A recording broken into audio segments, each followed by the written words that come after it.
Hi, this is Brandon from Watches on You. Today, I'm going to be taking a look at the Rolex GMT-Master 16753, and I'm going to be explaining why I think this is one of the best investment watches available currently on the market.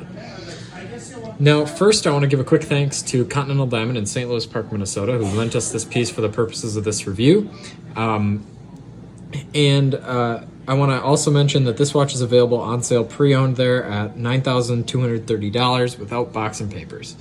So now let's start this video.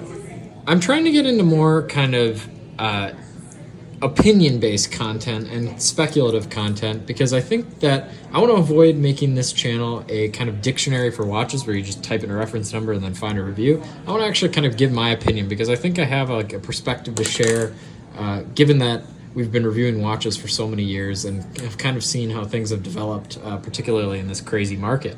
And I thought that it'd be interesting to feature this watch kind of in its own review because I think that this is an underappreciated watch in the market.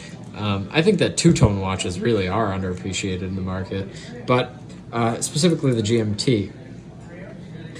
And the reason for that is that a steel version of this watch is many thousands of dollars more expensive from the same time period. Obviously, the Pepsi and the Coke, everyone knows that. But this watch, I think, offers a more, I would say, it definitely offers more bling. It gets noticed more. And one reason I think it's underappreciated is that it is one of the least photogenic watches that I've ever seen. Every time I see this watch on sale online, it just looks really unremarkable, and just because of, for some reason, it's with the two-tone and particularly like the black bezel, it just does not look good online in pictures. But now when I see it in person, it looks absolutely spectacular. It's radiant. It just looks way better in person. And I think that that's definitely, again, one of the reasons that this watch is kind of underappreciated. I think you need to come see one in person. You'll probably fall in love with it compared to some of the other watches available in this price point. Like for me, for example, we have this Explorer 2, which is priced similarly around, this is around $9,490. So this watch is only $200, right? I wouldn't say only, this watch is $200 less expensive than the Rolex Explorer 2. And to me, I think that this GMT-Master offers a lot more. I mean, the movement is the same or similar between these models. It's basically a GMT movement that you can't move the hour hand independently. That's the reason it's a GMT-Master 1 as opposed to a GMT-Master 2.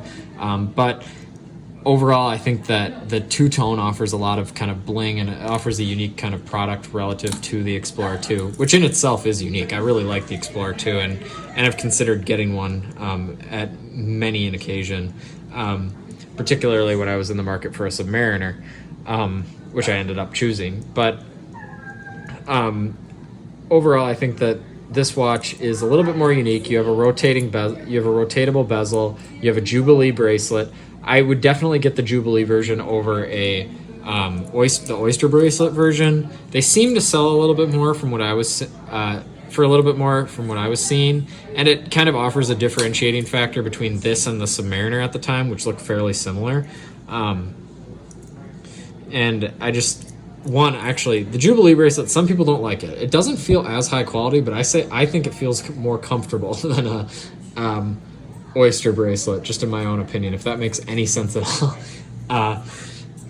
Another unique thing about this particular reference is that it does not have a sapphire crystal. It has this Hessilite crystal, which will scratch more easily, but I think it's really cool how much it pops out of the watch itself.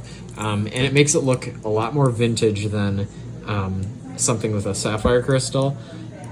Just overall, I think this is a great buy for the future. Let me know in the comments if you agree with me or disagree with me. I'm really interested to see what you have to say. I'm trying to create kind of a forum on our channel as well. I think that when we produce videos with just a bunch of different models and they're kind of like reference videos, we kind of lose that sort of forum element of our channel. And I think that I want to see more conversations between commenters going on about their opinions. I mean, there is some great comments about facts that maybe I left out of a video or something just interesting.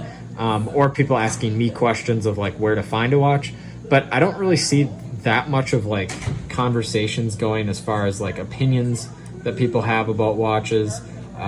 Sometimes there's opinions directed at me if you don't like that I did how I said something or something like that, which I'm fine with.